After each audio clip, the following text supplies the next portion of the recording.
This is something I made while needle felting. This is another thing I made. These may seem difficult, however, they're not. I was taught to needle felt in 8th grade, and ever since I've been obsessed. Needle felting is a form of art that not many people know about. It involves using a special needle to bind wool together. It only requires a few supplies, those being needles and clumps of wool. The process is simple. You just stab the wool. My information comes from Bear Creek Felting by Teresa Perlberg. First, let's look at the tools needed. The main supplies are wool and the needle. Needle felting wool comes in all different colors and sizes. The wool is really relatively inexpensive. They come in little packs such as these. These you tend to find in multi-pack starter kits, things like that. This may seem like a little bit of wool, but this is all you need. As you can see, these aren't big creatures. They're not meant to be big sculptures. However, if needed, you can buy wool in packs like this. The individual wools like this is a pound of wool. It was when it started, at least. And it cost me about $15 for a pound. The multi-packs that have all these little and give you the starting kits with all the different needles in them tend to cost about $11.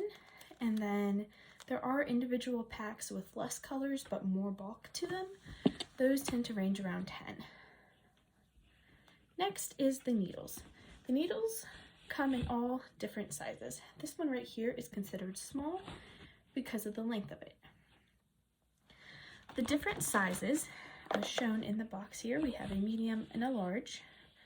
I have the small ones out, are used for different penetrations levels.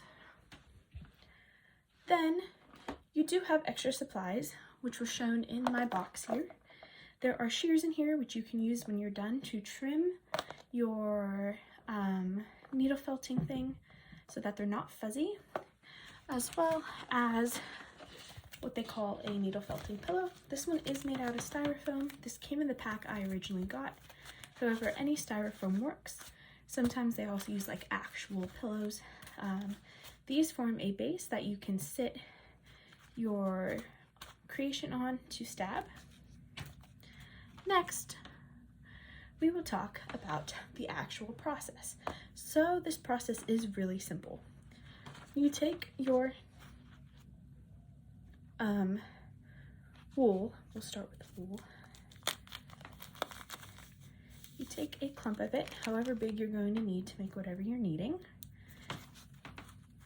You roll it together, and then you simply stab.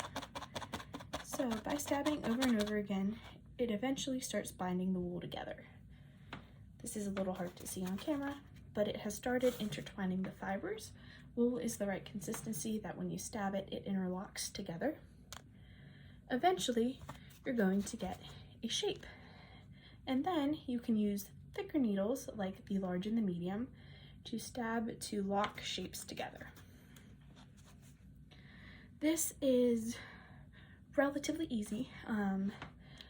It can hurt. The packs, normally when you buy them, they will come with gloves to keep your fingers safe. However, none of that is needed. You just need the wool and the needle.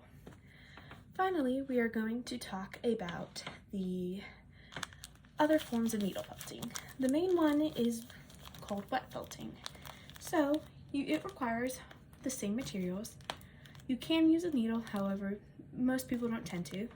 It involves your wool and water. So instead you use the water and you rub the wet wool together to intertwine itself. This tends to make flat pieces instead of 3D pieces like the figures I have shown you earlier. Now, let's review. Needle felting is a fun, unheard of form of art. It is relatively inexpensive and easy for people to learn. I suggest you go and you buy a kit as soon as possible. You may just find yourself with a new hobby as well as a fun way to relieve stress. Trust me, the stabbing over and over again helps calm down, relax.